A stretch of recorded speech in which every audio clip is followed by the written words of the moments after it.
আসসালামু আলাইকুম। আশা করি সবাই ভালো আছেন। আজ আমি যে প্রশ্নের সমাধান করব সেটি হলো গসের ডাইভারজেন্স উপপাদ্য বিবৃত প্রমাণ করা। উপপাদ্যটা কি? যদি বি আয়তনে একটা আবদ্ধ তল এস হয় এবং এ ভেক্টরটা যদি অবিচ্ছিন্ন হয়, অন্তরীকরণযোগ্য হয় এবং অবস্থানের ভেক্টর ফাংশন হয়, তাহলে বিজ্ঞানী গস বলেছেন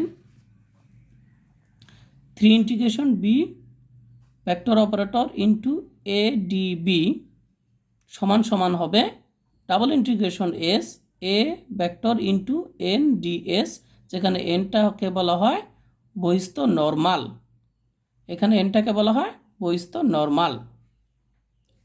আচ্ছা, সমান সমান হবে ডাবল ইন্টিগ্রেশন এস, এখানে একটা ক্লোজ দেওয়া আছে, ঠিক আছে। এখানে ক্লোজ দ্বারা কি বোঝে? আবদ্ধ তল বোঝানো হয়। আর এখানে হলো এ ভেক্টর ইন্টু ডিএস। তাহলে আমাকে বিজ্ঞানী গস তাহলে এই ভেক্টরের জন্য কি প্রমাণ করেছেন? এইটা ইকুয়াল টু এটা সমান আর এইটা ইকুয়াল টু এটা সমান, অর্থাৎ এই তিনজন পরস্পর সমান।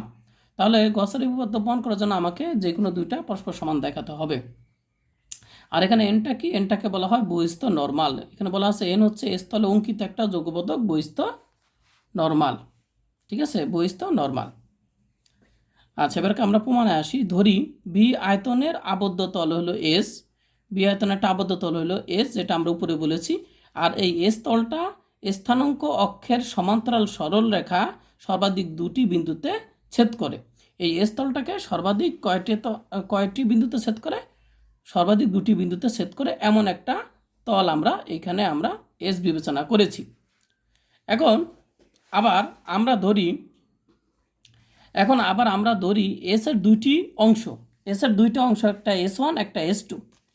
আমরা এখানে চিত্র অঙ্কন করেছি, ঠিক আছে। এস কোনটা? আমার এই যে আমার দণ্ডাকারের মতন যে একটা অংশ আছে, যে এইটা, এই যে পুরাটা, এটা হলো আমার একটা এস, এই পুরাটা হলো আমাদের কি? এস। আচ্ছা, এই এস এর দুইটা অংশ, একটা হলো আমাদের উপরের অংশ, আপার অংশ, আর একটা হলো কি লোয়ার অংশ। তো এইটার অনেকগুলো এরকম অংশ দিয়ে গঠিত। এর ভিতরে আমরা উপরে একটা অংশ আর নিচে একটা অংশ, উপরের অংশটাকে DS2 আর নিচের অংশটাকে আমরা DS1, ঠিক আছে। আবার এই উপরের অংশটাকে আমরা S2, আবার এই নিচের অংশটাকে আমরা S1 দ্বারা প্রকাশ করতে পারি। আচ্ছা, তো দেখেন আমরা কি লিখেছি? নির্মতলে এস এর ফাংশন, S1 এর ফাংশন। নির্মতল কোনটা? নির্মতল আমার হইলো এই যে এইটা, ঠিক আছে। এখানে আমরা ডি দিয়েছি কি? এখানে ডি দিয়েছি আমরা কি জন্য? ডি দিয়েছি হলো আমাদের কি জন্য? ডি দ্বারা আমাদের বোঝানো হয়েছে ক্ষুদ্র, ঠিক আছে। ডি দ্বারা আমাদের কি হচ্ছে? ক্ষুদ্র। এই কারণে এটা একটা ক্ষুদ্র তল, এটা একটা ক্ষুদ্র তল, ঠিক আছে। এই জন্য আমাদের এখানে ডি ব্যবহার করা হয়েছে। আর এই যে উপরের যে অংশটুকু রয়েছে, এই উপরের অংশটুকুকে আমরা S2, আর এইখান থেকে এটার যে নিচের অংশ রয়েছে সেটাকে আমরা S1, ঠিক আছে, আমরা বিবেচনা করেছি। তাহলে দেখেন এই যে আমাদের S2টা এখন S2টাকে আমরা কিসের সাথে? S2কে আমরা জেড দ্বারা প্রকাশ করেছি এবং জেডটাকে আমরা XY এর একটা ফাংশন ধরেছি, যেটাকে আমরা F2 ধরেছি। আর S1কে আমরা জেড ধরেছি এবং জেডটা হলো XY এর একটা ফাংশন, যেই ফাংশনের নাম হলো F1, ঠিক আছে। তাহলে আমরা এস এর দুইটা অংশ দেখেছি, একটা S1 একটা S2, ঠিক আছে। একটা উপরিতল, একটা নিম্নতল, একটা উপরের তল। নিম্নতল S1 এর সমীকরণটা আমরা কি? জেড সমান সমান আমরা ফাংশন অফ F1 ধরেছি, ঠিক আছে, যেই ফাংশনটা XY এর উপর নির্ভর করে, ঠিক আছে। এবং ঊর্ধ্বতল হলো S2, এর সমীকরণ হলো আমাদের জেড, এবং জেডকে আমরা ফাংশন F2 দ্বারা প্রকাশ করেছি, এবং এই ফাংশনটা আমাদের XY এর উপর নির্ভর করে, ঠিক আছে। এখানে আমি লিখেছি যেখানে XY সমতলে এস এর লম্ব অভিক্ষেপ হলো আর। XY সমতলে আমাদের XY সমতল কোনটা? যে এক্স আর এটা ওয়াই, তাহলে এইটা হলো আমাদের XY সমতল। এই XY সমতলে আমাদের যে এস রয়েছে, যে এস এর যে লম্ব যে অভিক্ষেপ, এই যে লম্ব যে অভিক্ষেপ, এই অভিক্ষেপটাকে আমরা কি ধরেছি? আমরা আর ধরেছি।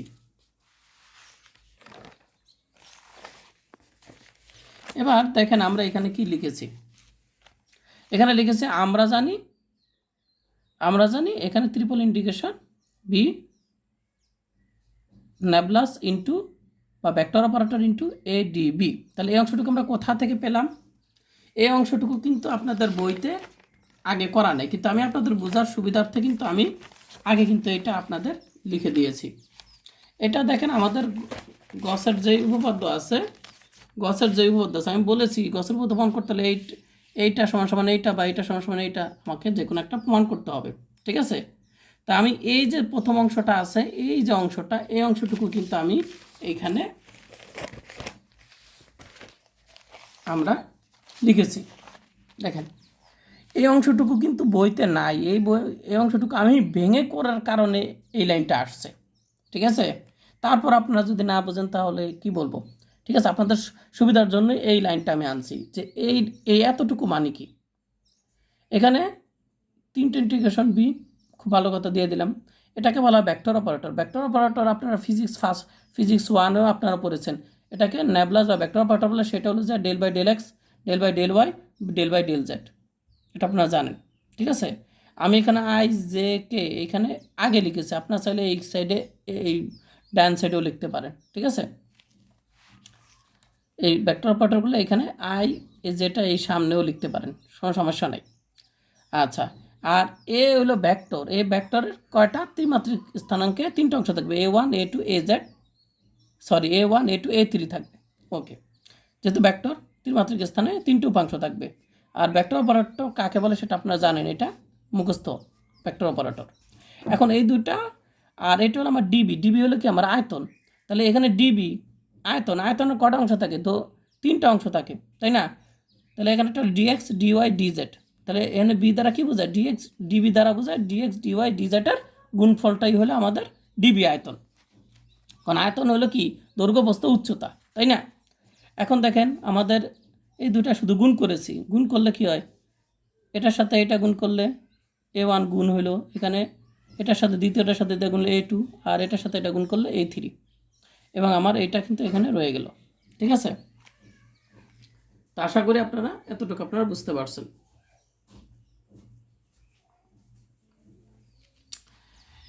তো এটাকে আমরা 1 নম্বর সমীকরণ দিয়ে দিব, বুঝতে পারছেন? আচ্ছা, এখন এই যে আমাদের যেটা পেলাম, এইটাকে আমরা কয়টা পার্ট আছে এখানে খেয়াল করে দেন, 1 2 3টা, 1 2 3টা। এখানে যদি আমি গুণ করি তাহলে 1টা পার্ট, 2টা পার্ট, 3টা পার্ট কিন্তু আমি পাবো, 1 2 3টা পাবো। তো আমি এই 3টা পার্টের জন্য আমি আলাদা মান না বের করে আমি এই 3টা পার্টের থেকে একটা মান বের করব। কয়টা পার্ট? একটা পার্ট বের করব, হয়তো এইটা অথবা এইটা অথবা এইটা, যে কোনো একটা পার্ট বের করব। তারপরে আমি একটার সাথে তুলনা করে বাকি দুজনের মান বের করব। বের করে এই 3টা ভ্যালু আমি যখন এখানে বসিয়ে দিব, তখনই আমাদের গাউসের যে উপপাদ্য সেটা প্রমাণ হয়ে যাবে। কথা বুঝতে পারছেন? তো আমি প্রথমে এই অংশটা রয়েছে যে এই অংশটাকে নিয়ে আমি কাজ করব। এই অংশটা নিয়ে কাজ করে আমি বাকি এই অংশের মানটা বের করে আমি 3টা মান নিয়ে এখানে আমি বসিয়ে দিব। কথা বুঝতে হবে। তো দেখেন আমি কি করেছি, এখন এই মানটা নিয়ে আমরা এখন কি করব? কাজ শুরু করব। তাহলে আমরা দেখেন এই অংশটুকু নিয়ে আমি কাজ করি, তাহলে ডাবল ইন্টিগ্রেশন বি, ঠিক আছে, না সরি 3 ইন্টিগ্রেশন বি, আর এটার সাথে এটা গুণ করলে কত? ডেল A3 ডেল জেড এই অংশ, আর এটার সাথে এইগুলো তো সব গুণ, 3টা পার্ট আছে কিন্তু। তাহলে আমি লাস্ট পার্টটা নিয়ে আমি কাজ করতেছি। তাহলে দেখেন আমি একটা পার্ট কিন্তু এখান থেকে বের করে দিছি, করে আমি এখান থেকে কাজ শুরু করতেছি। তা দেখেন এখানে ভিটা হলো আয়তন, এই জন্য 3টা ইন্টিগ্রেশন। তো আমি যেহেতু এটা জেডের সাপেক্ষে, এখানে কি জেড আছে, তাই না? এখানে কি আছে? জেড আছে, এখানে A3 আছে, তাই না? তো আমি এখানে 3টে ইন্টিগ্রেশনের আমি একটা ইন্টিগ্রেশন এই যে আমাদের এইটা আছে এটাকে আমি ইন্টিগ্রেশন করব। এই যে প্রথম যে ইন্টিগ্রেশন আছে এইটা দ্বারা আমি এটাকে কি করব? ইন্টিগ্রেশন করব। তাহলে এটা আমি কার সাপেক্ষে করতেছি? জেডের সাপেক্ষে করতেছি, তাই না? তাহলে আমি এ ডিএক্স ডিওয়াই ডিজেড এর ভিতরে আমি এইখানে আমার কি থাকতে হবে? এখানে আমার ডি জেড থাকতে হবে, এখানে ডি জেড থাকতে হবে। এই জন্য ডি জেডটা আমি দেখেন এই যে ডেলে এই অংশের সাথে আমি এই দেখেন ডি জেডটা এখানে সাথে নিয়েছি, এবং এইটা হলো আমার ইন্টিগ্রেশন, এটা হলো আমার কি ইন্টিগ্রেশন করবো। এই যে ইন্টিগ্রেশনটা আমি ওর সাথে আলাদা করছি, মানে একটা ইন্টিগ্রেশন ওর সাথে আমি আলাদা করে নিয়েছি, ঠিক আছে? তাহলে আমি জেডের সাপেক্ষে কিন্তু এইটাকে কি করব, ইন্টিগ্রেশন করব। তো জেডের মানটা কত আছে, জেডের ফাংশনটা আমি কত, একটু আগে আমরা দেখলাম জেড সমান সমান হলো ফাংশন অফ F1 আর z of function of z হলো কি ফাংশন অফ F2। তাহলে জেড দ্বারা ফাংশন F1 আর এটা হলো আমাদের F2। একটু আগে কিন্তু আমরা দেখলাম দুটা সমীকরণ, কিন্তু আপার অংশ আর হলো লোয়ার অংশের কিন্তু আমরা দুইটা ফাংশন পেয়েছি, ঠিক আছে। তাহলে এই যে জেড সমান সমান F1 F2। ওকে, এখন এখানে ছিল তিনটা, আমি এখানে দুইটা দিয়েছি, একটা আমার কোথায় গেছে, একটা সাপেক্ষে আমি ইন্টিগ্রেশন করতেছি এই অংশটাকে, আর যে দুইটা রয়েছে এই দুইটাকে আমি এখানে দিয়ে দিয়েছি। কিন্তু এখানে আর কিন্তু বি বসবে না, বি বসবে কখন, যখন তিনটা ইন্টিগ্রেশন থাকবে তখন এখানে আয়তন বোঝায়। তো এখানে দুইটা ইন্টিগ্রেশন দ্বারা কি বোঝায়, দুইটা ইন্টিগ্রেশন দ্বারা বোঝায় কি ক্ষেত্রফল, ক্ষেত্রফল বা রিজিয়ন, ঠিক আছে, বা এলাকা। এই যে আমি এখানে আর দিয়ে দিয়েছি, ঠিক আছে। এখানে তিনটার ভিতরে একটা এখানে চলে গেছে, আর দুইটা থাকে, আর দুইটা থাকলে বোঝায় কি রিজিয়ন বা এলাকা বোঝায়। আচ্ছা, আর এখানে কিন্তু আমি ডিএক্স ডিওয়াই ডিজেটের ভিতর ডিজেটটা কিন্তু এখানে ব্যবহার করেছি। আচ্ছা, এখন দেখেন, এখন আমি কি করেছি, এই যেটাকে আমি ইন্টিগ্রেশন করবো, এই যে ইন্টিগ্রেশন আমি করতেছি, তাহলে আমার উপরের লিমিট এই যে, আর নিচের লিমিট হলো আমার এইটা, ঠিক আছে।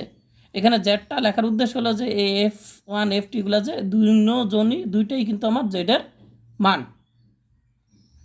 এই ডিএক্স ডিওয়াই, ডিএক্স আর ডিওয়াই আমার কিন্তু রয়ে গেল। এরপর দেখেন আমি ইন্টিগ্রেশন করলে কি করতে হবে, আপার লিমিটের মান, এটা জেড সমান সমান F1, এটাও কিন্তু জেডের মান। তাহলে এই জেডের জায়গায় একবার F2 বসবে, জেডের জায়গায় একবার F1 বসবে। তো উপরের লিমিটে এখানে আমরা যে বসাইলাম, দেখেন এই যে জেডের জায়গায় F2 বসাইছি, বিয়োগ দিলাম, কি দিলাম, বিয়োগ দিলাম। আবার আমরা এই মানটাকে আবার জেডের জায়গায় বসাইছি, F1 বসাইলাম, তাও আপার লিমিট বসাইছি, বিয়োগ কিন্তু নিচের লিমিটও বসাইছি, এটা আপনারা জানেন। তারপর আমরা কি করছি, দুইটাকে আমরা গুণ করে আমরা আলাদা করে নিছি, আলাদা করে বসিয়ে দিয়েছি, এটাকে আমরা সমীকরণ নাম্বার 2 দিয়েছি, সমীকরণ নাম্বার কি 2 দিয়েছি। আচ্ছা, এরপর দেখেন এটা আমার 2 নং সমীকরণ রয়েছে। এখন আমি ঊর্ধ্বতল S2 এর জন্য dx dy, আমার ঊর্ধ্বতল ছিল একটা, সেটার নাম S2, আর নিম্নতল ছিল S1। তা ঊর্ধ্বতল S2 এর জন্য আমার dx dy, তাহলে আমার ঊর্ধ্বতল কোনটা, আমি একটু চিত্রে চলে যাই, এই যে আমার চিত্রে চলে গেলাম, ঠিক আছে। এই যে চিত্রে আমি চলে গেলাম, এইখানে যে যেটা যে কে দেখতে পাচ্ছেন, এই যে কে একটা লম্ব বরাবর, এইটাকে বলা হয় কি, এটাকে বলা হয় ট্যানজেন্ট, এটাকে বলা হয় ট্যানজেন্ট। আর ট্যানজেন্টের উপর যে লম্ব, এটা হলো কি নরমাল। এই নরমাল ট্যানজেন্টের সাথে যে কোণ তৈরি করছে সেটা হলো গামা 2। তারপর আমাদের এই যে নিম্ন যে তল আছে, নিম্নতল, ঠিক আছে, S1, এইটাও কিন্তু ট্যানজেন্টের সাথে যে লম্ব গঠন করছে সেই নরমালটা হলো N1। ট্যানজেন্টের উপর এইখানে একটা লম্ব গঠন করছে, সেটা হলো কি N1, ঠিক আছে। তো এইখানেও কিন্তু আমাদের একটা কোণ তৈরি করছে, সেটা হলো আমাদের কোনটা, এইটা, এখানে একটা কোণ তৈরি করছে, সেটা হলো এইটা। তো এটা কিন্তু সূক্ষ্মকোণ গামা 2, আর এটা কিন্তু আমাদের কি স্থূলকোণ। তো ঠিক আছে, এইখানে কিন্তু গামা 1 আমি লিখি নাই, কারণ এইখানে দেখাইতে গেলে আরও গ্যাদারিং হয়ে যাবে। তো দেখেন আমি এখানে কি করেছি, এই যে S2 তলের জন্য আমার dx dy বের করার সূত্রটা হলো কি cos থিটা আর কি, ঠিক আছে। dx dy সমান সমান হলো cos থিটা ds2। যেহেতু আমরা S2 তলের জন্য বার করতেছি, তাহলে এখানে কি হবে ds2, যেহেতু আমাদের উপরের তল, এই যে উপরের তল ds2 হলো ds2, আর এটা হলো cos থিটা, অর্থাৎ মধ্যবর্তী কোণ আমার কত, এই যে গামা, ঠিক আছে, হলো গামা 2, তাহলে cos গামা 2। এখন দেখেন cos গামা 2কে আমি কিভাবে, আমি এইটা লিখলাম k.n2 লিখেছি কিভাবে। তো দেখেন এ এবং বি দুইটা মনে করেন একক ভেক্টর, এ আর বি হলো একক ভেক্টর। এখন এ একক ভেক্টরের গুণ করলে হবে এ বি cos থিটা, ঠিক আছে, ডট গুণ করলে এ বি cos থিটা হয়। আচ্ছা, যেহেতু এ এবং বি দুইটাই একক ভেক্টর, এই যে একক ভেক্টর, একক ভেক্টর মানে কি, যেই ভেক্টরের মান 1 অর্থাৎ এ বি 1, তাহলে এ এবং বি দুইটাই 1 হইলে কত হয়, গুণ করলে cos থিটাই হয়, এই দুটার মান তো 1। তাহলে আমি এ বি কে দুইটা একক ভেক্টরের গুণফলকে আমি কি লিখতে পারি, cos থিটা লিখতে পারি, তাই না। তা আমার এখানে দেখেন তো cos থিটা আছে, তাহলে cos থিটাটা উৎপন্ন করছে কে, দুইটা একক ভেক্টর, যেমন এখানে আমার কস থিটা, এখানে কস থিটাটাই হলো কি কস গামা টু, এবং এইটাকে আমি কি লিখতে পারি, কস থিটাকে যেমন আমি উৎপন্নকারী দুটো একক ভেক্টরের ডট গুণন আকারে লিখতে পারি, তাহলে এই কস থিটাটাকেও আমি দুটা ভেক্টরের ডট গুণন লিখতে পারি। এখন এই গামা কোনটা তৈরি করছে কে, একক ভেক্টর হইলো আমাদের, একটা হইলো কি ট্যানজেন্ট, আর একটা হলো কি আমাদের n2, এই একটা, ঠিক আছে, এইটা ডট গুণনই কিন্তু এই কোনটা তৈরি হয়েছে, তাই না? তাহলে আমরা এইখানে কি লিখতে পারি, কে এবং n2 আমরা লিখতে পারি এই এতটুকুর পরিবর্তে। দেখেন এতটুকু বোঝানোর জন্য কতটুকু টাইম ওয়েস্ট করলাম, যদি আপনারা বুঝেন তাহলে তো ভালো। তারপরে এটা আমাদের যা আছে তা বসিয়ে দিলাম। নির্মতল S1 একটা উপরেরটা বুঝলে এটা একই, সব একই। এটা ছিল আমাদের S1 এর জন্য, তাহলে এটা কোন ছিল গামা টু, এটা হবে গামা ওয়ান, এটা DS2, এটা DS1, সব এক। এখানে কে, এখানেও আমাদের গামা কোন তৈরি করবে কে, কে এবং N1 নর্মাল, N1 এবং হলো ট্যানজেন্ট কে, এদের মধ্যবর্তী কোণই ছিল আমাদের গামা ওয়ান, যেটা আমি আপনাদের বলেছি। তা সব একই, এটা পারলে এটাও আপনাদের একই রকম। কিন্তু এখানে মাইনাস হয়েছে কেন সূত্রে, এখানে মাইনাস হওয়ার কারণ হলো আমাদের S2 যেটা ঊর্ধ্বতল সেটা আমাদের, সেখানে আমরা যদি একটু দেখি সেটার দিক আর এটার দিক কিন্তু বিপরীত দিক, অর্থাৎ এইটা কিন্তু হলো কোন দিকে, এটা হলো আমাদের উপরের দিকে, ঠিক আছে এইটা, আর এইটার নর্মালটা হলো কি নিচের দিকে, তাহলে পরস্পর দিক হলো বিপরীত দিক, তাই না? তো উপরেরটা পজিটিভ হলে নিচেরটা অবশ্যই কী হবে, নেগেটিভ হবে।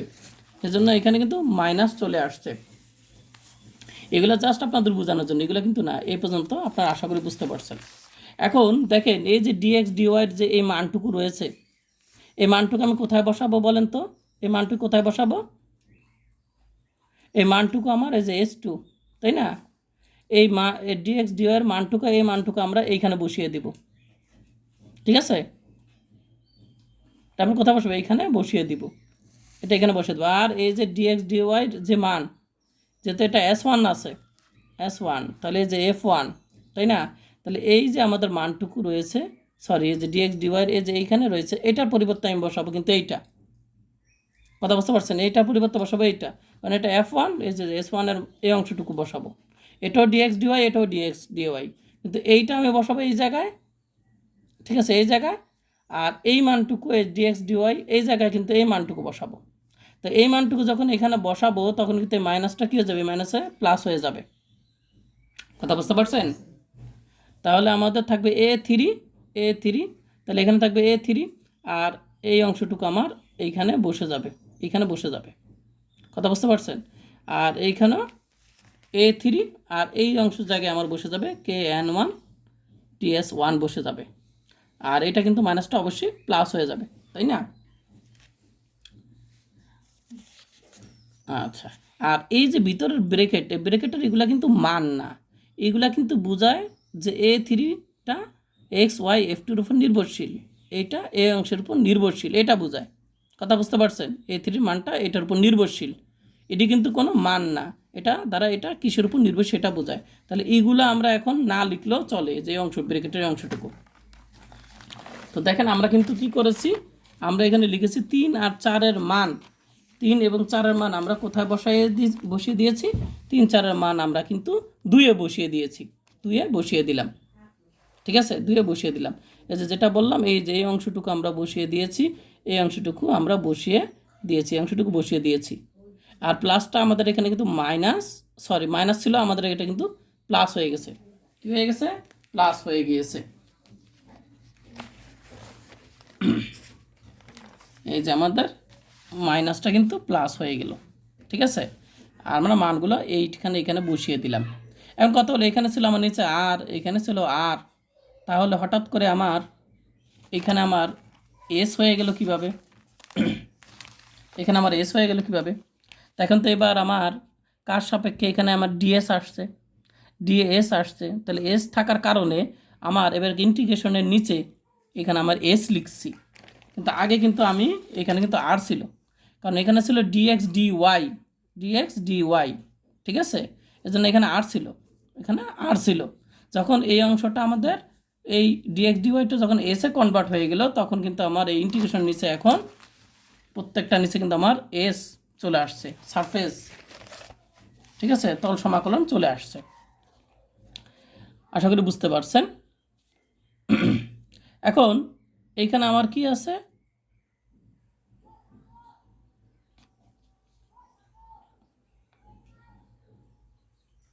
এখন এই দুটোকে আমি যোগ করলে এখন কি পাবো, দেখেন এই দুটোকে আমি যদি যোগ করি তাহলে A3 এখানে আছে কি DS N2 N1 N2 N1 মিলে আমি কি N লিখতে পারি, আর DS2 আর DS1 দুইটা অংশ মিলে আমি একটা কি ধরতে পারি, DS ধরতে পারি। যাতে এটা আমরা দুইটা করব, যোগ করতেছি, যোগ করলে আমার N1 N2 মিলে আমাদের N, DS2 DS1 মিলে আমাদের DS ধরতে পারি। আর এখানে দুইটা ইন্টিগ্রেশনকে আমরা একটা ইন্টিগ্রেশন লিখতে পারি। তাহলে দুইটা যোগ করলে আমরা কি একটা ইন্টিগ্রেশন লিখতে পারি। ঠিক আছে, কারণ দুইটাতে লিখতে পারি, মানে এই দুই জায়গা থেকে আমার কমন অংশ কোনটা আছে, ডাবল ইন্টিগ্রেশন A3, তাই না? আর এই অংশটুকু আমার কি আছে, এখানে কেটাও আমাদের একই আছে, কেটাও একই আছে, কিন্তু এই অংশটুকু যোগ করলে আমাদের কি হয়ে যায়, N2 N1 মিলে N আর DS2 DS1 মিলে DS লিখতে পারি। এটাকে আমার সমীকরণ নাম্বার কত, 5 ধরতে পারি। তো দেখেন তো আমি এই অংশটুকুর ভ্যালুটা, এই অংশের ভ্যালুটুকু আমি পেয়ে গেছি, এই জায়গায় পেয়ে গেলাম। তাহলে দেখেন তো আমি এই অংশটুকু এখানে পেয়ে গেলাম, এই অংশটুকুর ভ্যালু পেয়ে গেলাম। তো আমার এই অংশটুকু আমার কোথা থেকে ছিল, এই অংশটুকু কোথা থেকে ছিল একটু খেয়াল করে দেখেন তো। এই অংশটুকু আমি বলেছিলাম এই যে A3 ডাবল ট্রিপল ইন্টিগ্রেশন, তারপর এই অংশ মানে আমি বলছিলাম এখানে কটা অংশ আছে, 3টা অংশ আছে। এখান থেকে আমি শুধু এই যে এই একটা অংশের ভ্যালুটা আমি বের করছি, তাই না? দেখেন এইটা নিয়ে আমি কাজ করতে করতে করতে করতে আমি কি করেছি, এইখান থেকে আমি একটা ভ্যালু বের করেছি। আমাদের কিন্তু উত্তর কিন্তু প্রায় শেষ, এই যে বের করছি, বুঝতে পারছেন? তাহলে এটা হলো আমি কি A3 নিয়ে কাজ করতে গিয়ে আমি এটা মান পেয়েছি। এখন আমি A3 পেয়েছি, এখন এই A3টা পাইছি আমরা এক্স এবং ওয়াই সমতলে,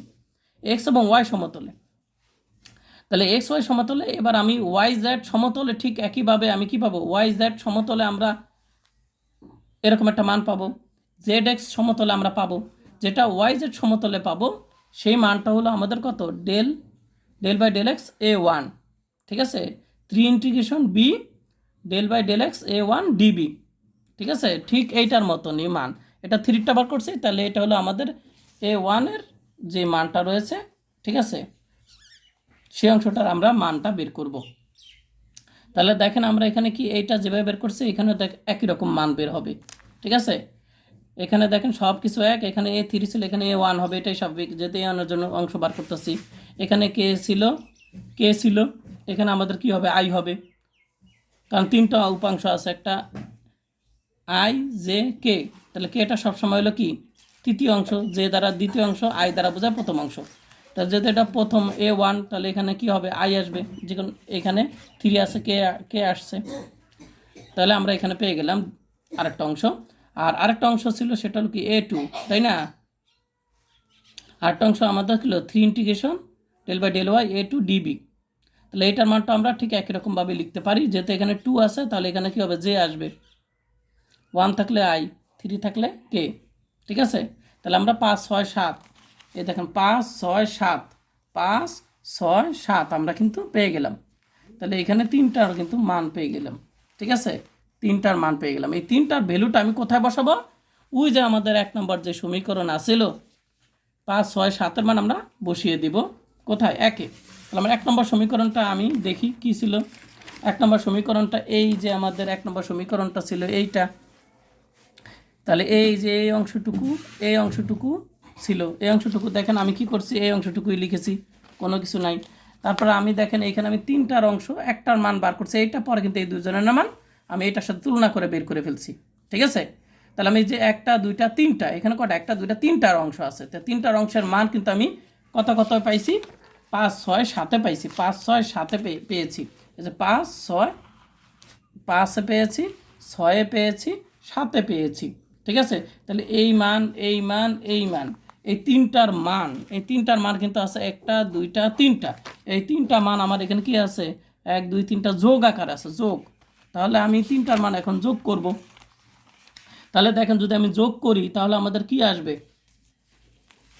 তাহলে আমি যদি এই 3টা এখন যোগ করি, যেহেতু যে যোগ আছে 1 2 3, এই 3টা যদি আমি যোগ করি তাহলে দেখেন কমন আছে কোনটা, এই অংশ, এই অংশ, এই অংশ, মানে ডাবল ইন্টিগ্রেশন এস কমন আছে।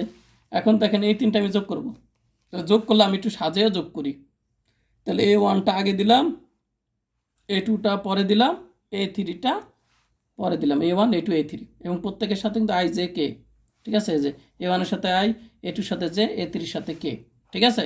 আর এই যে NDS এর যে ডট, এটা কিন্তু কমন, এই জন্য ব্র্যাকেটের বাইরে, আর আনকমন অংশটুকু ব্র্যাকেটের ভিতরে। এখন A1 A2 A3-কে আমরা কি ভেক্টর এ ভেক্টর লিখতে পারি, কারণ এ ভেক্টর হলো A1 A2 A3 ত্রিমাত্রিক স্থানাঙ্কে। তাহলে আমি লিখে দিলাম। তাহলে এইটাই কিন্তু আমরা গসের উপপাদ্য আমরা দেখেছিলাম, এইটা ইকুয়াল টু কিন্তু এইটা, ঠিক আছে। তাহলে এটা আমাদের গসের উপপাদ্য প্রমাণ হয়ে গেল, কারণ এই অংশটুকু আমরা কোথায় আছে, এই অংশটুকু কিন্তু আমি একেবারে প্রথমেই কিন্তু লিখে দিয়েছিলাম যে গসের উপপাদ্যটা, এই যে গসের উপপাদ্য এইটা সমান সমান এইটা, তাহলে এইটা সমান সমান এটা আমরা প্রমাণ করেছি। তাহলে যে কোনো দুইটা আমরা প্রমাণ করে ফেলছি, এই দুইটা প্রমাণ করছি, অর্থাৎ উপপাদ্যটি প্রমাণিত হয়ে গেল। ক্লাসটি কেমন লাগলো অবশ্যই কমেন্ট করে জানাবেন। সবাই ভালো থাকেন, সুস্থ থাকেন, আল্লাহ হাফেজ।